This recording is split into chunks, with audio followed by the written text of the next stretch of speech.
जय श्री कृष्णा दोस्तों। मेरी आज की कहानी है राजस्थान के कोटा शहर की एक भूतिया हवेली के बारे में। यूँ तो आप सभी जानते हैं कि राजस्थान हवेलियों का शहर है। राजस्थान में एक से एक हवेली है और हर हवेली अपनी एक कहानी सुनाती है। यह कहानी भी एक ऐसी हवेली की है। यह हवेली राजा महाराजा के समय बनाई हुई थी। पिछले 18 सालों से इस हवेली में आज तक कोई रहने नहीं आया। इच्छा होने पर भी इस हवेली पे कोई नहीं रह पा रहा था, क्योंकि लोगों का कहना था इस हवेली में भूत प्रेत का साया है।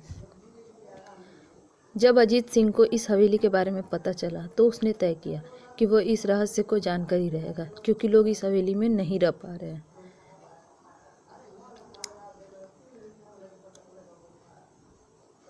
उसने मजबूत इच्छा शक्ति से हवेली में रहने की पूरी तैयारी कर ली।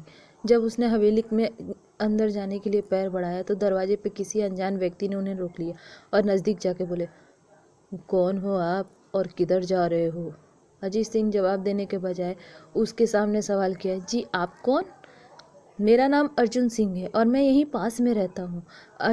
अजीत सिंह ने कहा, ओ अच्छा, मैंने सुना है यह एक भूतिया हवेली है और यहाँ कोई नहीं आ पाता, इसलिए मैं इस हवेली में एक दिन रुकने का फैसला किया। अर्जुन सिंह ने कहा, जी हाँ, आपने सही सुना है और आप अंदर मत जाइए। मेरी माने तो आप वापस लौट जाइए, यहाँ बहुत खतरा है।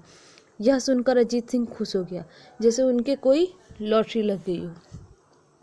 अर्जुन ने उनकी खुशी देखकर बोला, आप खुश क्यों हो रहे हो? आप तो भूत का नाम सुनकर डर लगना चाहिए। शायद आपको पता नहीं होगा, मैं भूत प्रेत में काफ़ी दिलचस्पी रखता हूँ। अगर इस हवेली में भूत है तो मैं अंदर ज़रूर जाऊँगा और सारी सच्चाई का पता भी लगाऊंगा। इतना कहकर अजीत सिंह उस हवेली में चले गए। अंदर जाके अजीत सिंह ने अपनी बैग को साइड में रखा और हवेली के चारों ओर देखने लगे। सारे रूम भी चेक कर लिया। बाद में ड्राइंग रूम में आके सोफे पर बैठ गए। उसने वहाँ बैठकर दारू के 2-4 पैक भी लिए। वहीं अचानक उस रूम में लाइट एकदम बंद चालू होने लगी, लेकिन अजीत सिंह ने उस पर ध्यान ही नहीं दिया। थोड़ी देर बाद दूसरा बल्ब चालू बंद होने लगा, तो फिर हवेली की सारी लाइटें चालू बंद होने लगी। यह सब देखकर अजीत सिंह अपनी जगह पर खड़ा हो गया और संपूर्ण सावचेत हो गया। अचानक उसके सामने एक छोटा सा टेबल हवा में उड़ने लगा और तकरीबन 6 फुट की हवा में जाके गोल गोल घूमने लगा और बाद में अजीत सिंह की ओर तेजी से आने लगा। अजीत ने तुरंत ही अपनी जगह बदल ली और दूसरी ओर चला गया। वह टेबल वहीं जाके गिरा जहां अजीत खड़ा था। अजीत को समझ पाता उतने में सोफे की सीट उसकी ओर आने लगी। वह जल्दी उठ के खड़ा हुआ, छलांग लगा के दूसरी ओर कूद पड़ा, जिसके कारण सोफा दीवार में टकराया और अजीत बच पाया। अचानक सब कुछ शांत हो गया। चारों ओर सतर्कता से देखा अजीत ने। बड़ी आवाज में बोला, तुम जो भी हो मेरे सामने आकर बात करो। वहीं एक बड़ी परछाई सामने आ गई।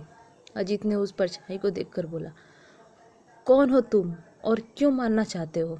परछाई, तुम्हारी भूल के कारण। अजीत, मेरी भूल?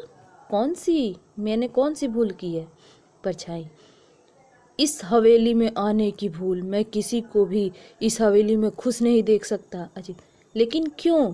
वो परछाई ने जवाब दिया, आज से 18 साल पहले इसी हवेली के मालिक ने मुझे यहीं पर मार डाला था। मेरी कोई गलती नहीं थी। इस कारण की वजह से मेरी आत्मा इस हवेली में भटकती रहती है। मैं किसी को भी इस हवेली में नहीं रहने दूंगा, क्योंकि इस हवेली में मेरा खून हुआ है। इस हवेली में जो भी रहने आएगा उसकी मौत होगी।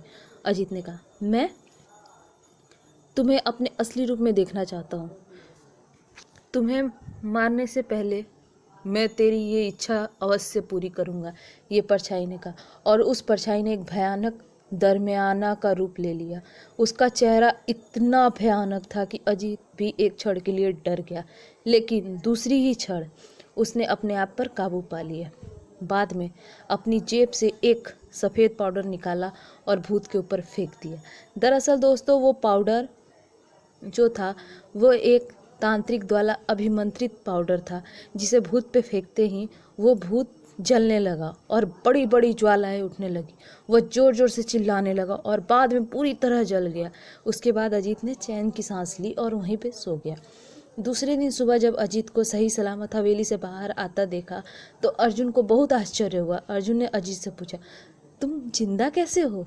जब अजीत ने अर्जुन को कल रात की घटना के बारे में बताया और कहा कि अब ये हवेली भूतिया हवेली नहीं है, क्योंकि मैंने इस हवेली में रहने वाले भूत को ख़त्म कर दिया है, अब उसका अस्तित्व मिटा दिया है मैंने। तब जाके अर्जुन सिंह भी बहुत खुश हुआ और उस गांव के सभी लोग खुश हुए कि अब ये हवेली भूतिया हवेली नहीं है। और उस दिन से उस हवेली को एक म्यूज़ियम बना दिया गया है, जिसमें सभी लोग घूमने जाते हैं, देखने जाते हैं। तो दोस्तों, ऐसी मज़ेदार कहानियाँ सुनने के लिए, ऐसी और डरावनी कहानियाँ सुनने के लिए मेरे चैनल को please like, share and subscribe कीजिए। थैंक यू दोस्तों।